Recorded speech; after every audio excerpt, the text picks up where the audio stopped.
Assalamualaikum warahmatullahi wabarakatuh. Kali ini kita akan membahas tentang larutan penyangga. Nah, apa sih larutan penyangga itu? Larutan penyangga merupakan nama lainnya larutan buffer atau larutan datar. Larutan penyangga ini merupakan larutan yang mampu mempertahankan nilai pH-nya. Nah, larutan penyangga dibagi menjadi dua, yaitu penyangga asam dan penyangga basa. Jadi hanya ada dua, yaitu penyangga asam dan penyangga basa. Kalau misalnya mempertahankan nilai pH, maka ketika saya memiliki sebuah larutan penyangga dengan pH 8,2, maka ketika ditambahkan asam, maka akan bergeser sedikit ke arah asam. Contohnya jadi 81 atau 8. Kemudian ketika ditambah basa, maka akan bergeser menjadi ke arah basa yaitu 8,3 ataupun menjadi 8,4. Kemudian, kalaupun misalnya ditambahkan air, maka akan kembali ke pH semula, yaitu 8,2. Jadi tetap bertahan pH-nya. Lanjut. Untuk larutan penyangga ini, pembuatannya ada beberapa, yaitu penyangga asam merupakan asam lemah yang ditambahkan dengan basa kuat, atau asam lemah yang ditambahkan dengan garam basa. Untuk penyangga basa itu sendiri, maka basa lemah yang ditambah dengan asam kuat, atau asam lemah ditambahkan dengan garam. Nah, untuk asam lemah, contohnya saya punya CH3COOH. Maka saya akan tambahkan dengan basa kuat NaOH. Namun yang harus sisa adalah yang lemah. Sehingga ketika saya punya ini harus lebih kecil daripada basa kuat. Kalau misalnya CH3COOH 1 mol, maka harus lebih kecil dari 1, yaitu 0,5 mol misalnya. Maka ini akan lebih habis terlebih dahulu. Seperti saya mempunyai apel 5 biji dengan jeruk 10 biji, maka akan lebih habis cepat bereaksinya adalah apel yang sebanyak 5. Ini untuk asam lemah dengan basa kuat. Namun ketika asam lemah dengan garam, contohnya saya punya CH3COOH 1 mol, maka garamnya adalah misalnya CH3COONA. Nah, ini contoh garamnya. Kemudian berarti syarat penyangga asam itu apa? Terdapatnya asam lemah. Kemudian ada penyangga basa. Penyangga basa juga sama. Saya memiliki basa lemah, misalnya HCN. Basa lemah itu misalnya NH4OH ya. Kemudian asam kuat, HCl. Nah, sama, harus sisa. Jadi basa lemah harus yang bersisa. Sehingga saya di sini punya 2 milimol, maka harus lebih kecil asam kuatnya, yaitu 1 milimol. Pasti ada perbedaannya. Kalau misalnya sama, maka disebut hidrolisis. Nah, untuk asam lemah, misalnya ini bukan asam lemah ya, basa lemah. Maaf, saya salah nulis. Basa lemah dengan garamnya. Berarti saya punya misalnya basa lemah itu NH4OH. Maka dengan garamnya NH4Cl. Nah, ini contoh penyangga basa. Untuk perhitungannya, penyangga asam itu seperti halnya rumus sebelumnya, yaitu H plus sama dengan nilai Ka dikalikan mol asam per mol garam dikalikan nilai X. Lanjut setelah itu baru mencari pH. pH yaitu min log dari konsentrasi H plus itu sendiri. Sedangkan untuk penyangga basa, mencari OH min sama dengan nilai Kb dikalikan Nb per Ng dikalikan X. Setelah mencari OH, maka mencari POH. POH-nya itu min log dari konsentrasi OH min. Setelah itu baru mencari pH. pH-nya 14 min POH. Sama, jadi perbedaannya hanya terdapat pada mol. Namun, ada beberapa rumus, kalau misalnya tidak diketahui molnya, tapi dalam satu wadah, misalnya garamnya saja, bisa menggunakan rumus konsentrasi H+ sama dengan Ka dikalikan konsentrasi pada asam dibagi konsentrasi pada garamnya. Jadi atau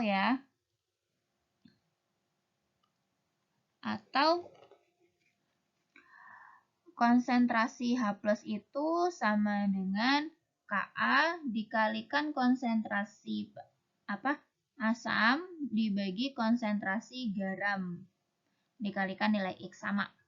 Kemudian atau ini ya, pH-nya sama dengan min log dari konsentrasi H+ itu sendiri. Jadi bisa pakai konsentrasi alias molaritas. Kalau ini kan mol. Kalau penyangga berarti sama.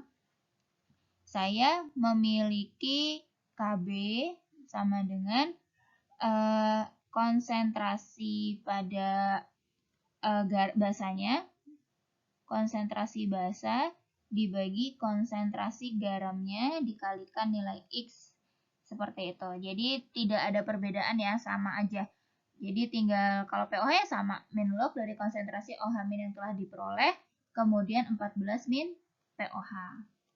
Sampai sini ada pertanyaan? Mungkin tidak ya. Kalau ada pertanyaan silahkan dipertanyakan di kolom komentar.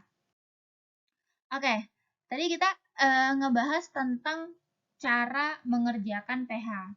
Nah, cara pengerjaan pH itu sama, ada cara langsung dan yang kedua adalah cara tidak langsung. Untuk cara langsung itu sendiri, maka langsung diketahui yang lemahnya ditambahkan garam.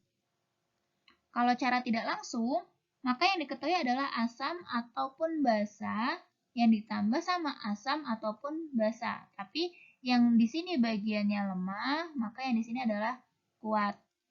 Nah, contoh sebanyak 50 ml larutan HCN. Kita tahu sendiri. Berarti kita tulis diketahui HCN sebesar 50 ml 0,08 M. Kemudian dicampur dengan NH4. NH4. Oh, ini NH4Cl misalnya ya. NH4Cn. NH4Cn-nya itu 100 ml dan 0,15 M. pH larutannya. Tentukan pH-nya. Nah, kenapa ini cara langsung? Karena HCN ini merupakan asam lemah, sedangkan NH4Cn ini merupakan garam. Jadi kita udah tahu garamnya nih. Kalau sudah tahu, maka kita lihat apakah ini asam atau basa. Ini bukan Kb ya, tapi nilai KaHCN. Nah, misalnya KaHCN itu 1,6 kali 10 pangkat min 5. Nah, karena ada yang diketahui Ka, maka ini merupakan pH asam. Berarti saya tulis aja karena cara langsung berarti H+ sama dengan ada molaritas sama mili. Berarti saya pakai mol saja ya. Ka dikalikan mol asam dibagi mol garam dikalikan nilai X. Dengan nilai Ka-nya yaitu 1,6 kali 10 pangkat min 5 mol asam. Kita lihat mol asam. Karena molaritas sama mili, maka kita kalikan saja. 8 kali 5 yaitu 40 ya. Kali 10 pangkat min 2. Berarti ini milimol. Ini juga sama. 15 kalikan 1 berarti 15 kali 10 pangkat min 2 milimol. Kalau sudah kita masukkan mol asamnya 40 kali 10 pangkat min 2. Kemudian ini 15 kali 10 pangkat min 2. Min 2 dengan min 2 dicoret. Kemudian kita hitung. 1,6 dikalikan 40. Kemudian dibagi 15. Jadinya ketemunya 4,2. 4,27 kita bulatkan saja kali 10 pangkat min 5. Setelah itu sama, kita cari pH-nya. pH-nya min log dari konsentrasi H+ itu sendiri. Konsentrasi H+-nya itu min log dari 4,275 dikali 10 pangkat min 5. Jadinya pH-nya 5 min log dari 4,27. Seperti itu ya. Ini cara langsung. Kemudian nilai X-nya. Nilai X-nya berapa? Nilai X-nya 1. Saya belum masukin ya. Jadi nilai X-nya 1 kenapa? Karena di sini adanya NH4CN.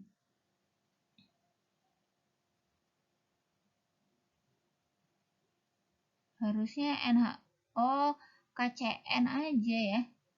NH4CN. Harusnya ini basa kuat. Basa kuat KCN aja. Maaf, KCN. Nah, kalau ini nanti lemah. KCN. Nah, untuk KCN berarti kita lihat CN-nya sebanyak 1. Dicarinya yang lemahnya. Jadi jumlah yang lemah. Oke, ini contohnya saja. Kemudian nomor 2. Sebanyak 50 ml larutan 0,08 M H2SO4 dicampur dengan 100 ml. Nah, di sini kita lihat ada yang namanya HCN. Kita pakai warna ungu aja apa ya? 5H2SO4 sebesar 50 ml dan 0,08 M. Kemudian NH4OH sebesar 100 ml kemudian 0,15 M. Kita tahu bahwa H2SO4 ini merupakan asam kuat, kemudian ini adalah basa lemah. Nah, terlihat bahwa tidak ada garamnya. Kalau tidak ada garamnya, maka cara tidak langsung. Berarti kita cari dulu milimolnya. 5 dikali 8, 4. Berarti 40 milimol. 5 dikali 100, maka 50 milimol. Karena cara tidak langsung, maka kita harus menggunakan reaksi. Reaksi yang pertama adalah H2SO4 ditambahkan NH4OH menjadi, ingat, SO4 itu 2 min. Berarti saya punya NH4SO4 2 min. Karena 2 min, maka di sini 2 ditambah H2O. Karena NH4-nya 2, berarti saya tulis di sini 2, di sini juga 2. Nah, kita lihat mula-mula, bereaksi, dan sisa. Untuk mula-mula, di sini H2SO4 adalah 40 milimol. Sedangkan NH4OH adalah 50 milimol. 100 dikalikan 0,5, 50 milimol. Ya, takutnya saya ada yang salah ini. 55 dikali 50, coba kita lihat ya. 50 dikali 0,08. Oh iya, 4 ternyata. Soalnya nggak mungkin lebih besar ya. Oke, 4 milimol. Maka yang habis dilihat, yang paling kecil 4 dan 0,5, berarti yang paling kecil adalah 4. Berarti ini yang berarti 4 milimol. Kemudian di sini 8 karena koefisiennya adalah 2. Ini koefisiennya 2 ya. Di sini 4 juga, 4 milimol. Kemudian di sini 8 milimol. Strip 50 kurangi 8 berarti 42 milimol. Kemudian strip berarti di sini 4 milimol. Sini 8 milimol. Ya, 100 dikalikan 10 dikali 5, 50. Betul ya? Insya Allah. Oke, sekarang H2SO4 karena yang bersisa adalah basa. Ini sisanya adalah basa. Maka kita cari KB. KB ya, Kak. Karena kita tanya KB, berarti nyarinya OH-. OH- berarti KB dikalikan mol basa per mol garam dikalikan nilai X. KB-nya 1,6 kali 10 pangkat min 5 dikalikan mol basanya yaitu 42 milimol dibagi 4 milimol. Oke, kita hitung di mana 42 dibagi 4 adalah 10,5, kita kalikan 1,6. 16,8. ketemu 16,8 kali 10 pangkat min 5. Maka POH-nya berarti 5 min log dari 16,8. Maka kita kurangi pH-nya, tinggal pH. pH 14 dikurangi 5 berarti 9. 9 plus log dari 16,8. Oke, ini merupakan cara tidak langsung. Semoga bermanfaat. Bila video, wassalamualaikum warahmatullahi wabarakatuh.